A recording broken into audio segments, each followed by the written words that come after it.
Senator Bato de la Rosa, naiipit sa dalawang nag-uumpugang bato.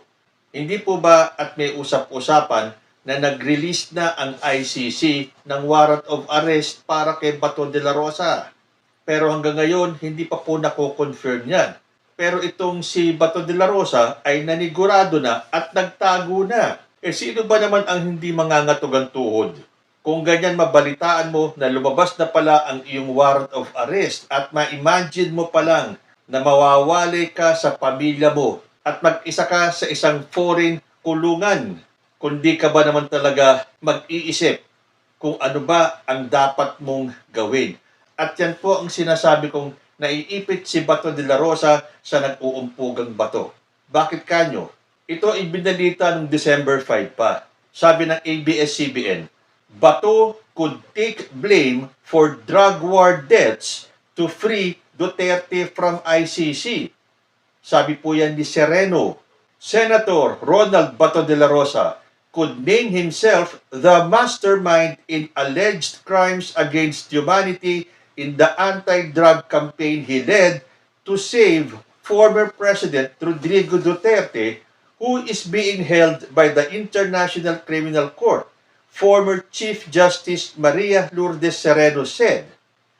So ang ibig sabihin ni Sereno, para mailigtas si former President dyan sa ICC, umamin si Bato na siya ang mastermind sa EJK.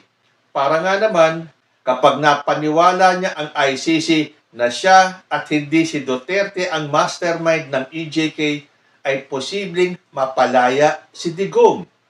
Ang tanong, gagawin ba naman yan ni Senator Bato de la Rosa? Pero hindi ba loyal itong si de la Rosa kay Digong? Meron pa nga siyang dating pahayag na okay lang daw na siya ay hulihin. Basta payagan lang daw siya ng ICC na si Bato ang titingin at mag-aalaga kay former President.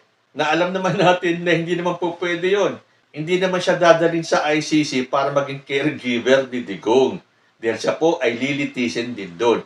Kaya lang dito nga sa sinabi ni Sereno, umamin lang si Bato na siya ang mastermind, maaaring maisalba si former President Rodrigo Duterte sa ICC. Sabi ni Sereno sa interview sa kanya ni Karen Davila, he can be a witness for, if he is credible at maganda yung paliwanag niya, the former President will be free. Dagdag pa ni Sereno, if he loves the President so much, he should just accept all the responsibility onto himself. De la Rosa was Philippine National Police Chief in the first half of the Duterte administration and the chief implementer of his bloody war on drugs.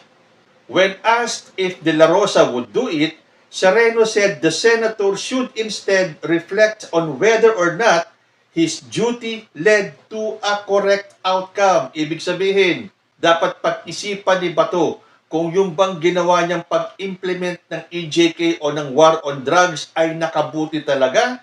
Naging maganda ba talaga ang kinalabasan? Sabi ni Sereno, kasi mukhang hindi, di ba? Hindi naman. Hindi nasugpo yung drugs. Very temporary yung impact ng takot. Totoo naman, temporary lang natakot yung mga drug addict sa mga pusher. Dahil hindi naman talaga nasugpo ang droga at si Digong mismo ang umamin niyan nung sinabi niya na nagkamali siya. Dahil hindi ba campaign promise ni Digong na in 3 to 6 months mawawala daw ang droga sa Pilipinas. Pero bago siya bumaba sa kanyang pwesto, umamin siya na hindi niya kayang sugpuin ang droga sa ating bayan. The government has acknowledged the deaths of more than 7,000 drug personalities in drug war operations. But human rights advocates say victims of extrajudicial killings during the drug war reached 12,000. These, aside from the killings committed by Duterte's alleged private military, the Davao Death Squad. So, yung palang 12,000, hindi pa kasali doon yung mga napatay ng Davao Death Squad. Na kung maaalala nyo, sa isang hearing, tinuro pa ni Digong si De la Rosa na miyembro ng Davao Death Squad. De La Rosa has been absent from the Senate since Ombudsman Jesus Crispin Remulla said ICC issued a warrant of arrest for him. Sigurista si Bato. Sinabi kasi ni Remulla na meron ng warrant of arrest. Sinabi naman ng DOJ at ng DILG na wala pa. Bakit naman magbabaka sakali si Bato de la Rosa? Paano kung andyan na pala sa likuran niya yung aaresto sa kanya? So mula noon, nagtago na po si Bato de la Rosa. So isa yun sa option. Kung talagang mahal ni De La Rosa si former President Rodrigo Duterte, aminin niya na siya ang mastermind ng EJK. Magsakripisyo siya para maipakita niya na mahal niya at loyal siya kay Digong. At yun ang pwedeng kabayaran sa hindi man lang niya pagbisita kay Digong mula nung nakulong si Rodrigo Duterte sa ICC. Ultimate sacrifice ang hinihiling kay Bato de la Rosa. Gawin kaya yan ni Senator Bato? Or piliin kaya ni Bato de la Rosa yung isa pang option? Panoorin po natin itong video clip ng isang pro-BBM kung saan meron siyang binanggit na pwedeng gawin ni Bato de la Rosa para this time maisalba naman niya ang sarili niya sa ICC. Pakinggan po natin. Magandang araw po dito. Gabi dyan po sa Pilipinas ngayon.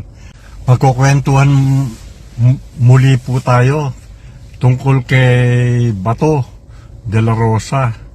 Dahil ang balita natin, naka-video, nakita natin na meron siyang kausap. Si Bato nasa loob lang ng Metro Manila. Nagbabalak daw na sumurrender na lang at gagaya siya doon sa ginawa ni Garma. Si Garma pumunta ng Daheg at para tumestigo doon sa laban kay Dutae. Ngayon, ang mawawala na raw ayon kay Trillanes, mawawala na raw sa akusado si Garma dahil titistigo siya, magiging star witness laban kay Duterte. Si Garma po merong anak di ba? May anak sila ni Dutae. Kahit na ganun na may anak si Garma kay Dutae, ay nagbago rin siya ng pag-iisip na kaysa sa makulong siya, kahit na may anak siya kay Dutae, titistigo siya labang kay Dutae para maligtas siya. Ayun po ang gagayahin ni Bato. Yun ang binabalak. Kasi yun ang sabi ni Trillanes Yun daw ang patakaran sa ICC. Pagka naging star witness ka, to pursue the cycle of the hearing, no? Parang mabubura ka, maalis ka dahil star witness ka. Ganon ang gagayahin ni Bato. At dito si Bongo. Antindi yun. Gusto nila lumigtas kasi. Kaya antindi ng karma kay Dutae. Biro mo lahat ng kakampi niya magiging against sa kanya. So, yun naman pala. Ito yung isang option na mas pwedeng gawin ni Bato de la Rosa. Tumulad siya kay Garma. Alam na po natin yung istorya ni Garma. Kinumpirma po ni Sonny Trillanes at ni Crispin Remulla na pupunta si Garma sa ICC para tumistigo against kay Rodrigo Duterte. So magiging 3 na pong mga former DDS ang nasa ICC para maging witness sa ginawa ni Duterte nung EJK. Nandyan si Las Cañas, si Matubato, at si Garma. Then, kinumpirma na po yan na si Garma ay magiging state witness. At yan ang isang option na pwedeng gawin ni Bato de la Rosa. Maging witness siya against sa former amo niya. So, dyan po lumalabas yung sinasabi kong si Bato de la Rosa ay naiipit sa 2 nag-uumpugang bato.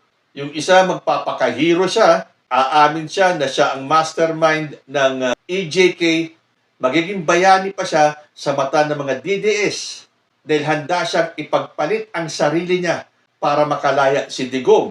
Or, pwede niyang isalba ang sarili niya sa ICC. Dahil sinabi nga ni Trillanes na kapag nag-witness ka against kay Duterte na tulad ng gagawin ni Garma, ay pwedeng mawala ang pangalan ni De La Rosa sa mga ikukulong sa ICC.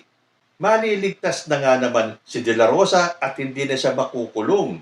Kaya lang, handa ba siya sa puot at galit ng mga DDS sakaling gawin niya ito? At hindi lang ang mga DDS. Handa ba siya sa galit ni Sara Duterte, ni Pulong at ni Baste? Pero siyempre, hindi naman po kumpirmado na yan ay gagawin ni Bato de la Rosa. But, nandun yung possibility na pwedeng gawin yan ni Bato to save himself. Dahil ang iisipin niya, ang pamilya niya, ang mga anak niya, ang mga apo niya, at isipin na lang na siya ay makukulong sa malayong lugar ay nakakakilabot na. So yung sinabi ni Sereno na pwedeng maging hero si De La Rosa, posibleng mapalaya si Digong basta umamin si Bato na kasalanan niya ang lahat, siya ang mastermind at walang kinalaman si Digong sa mga pagpatay ng war on drugs. Kumbaga, palit ulo. Or, mas piliin niya yung option number 2 na mag-witness siya against Digong at siguradong hindi na siya ikukulong ng ICC. Kayo po, kung kayo ang nasa lugar ni Bato de la Rosa at meron kayong dalawang option, ano ang pipiliin ninyo? Comment lang po down below and I will see you in my next video. Diyos ti Agnina.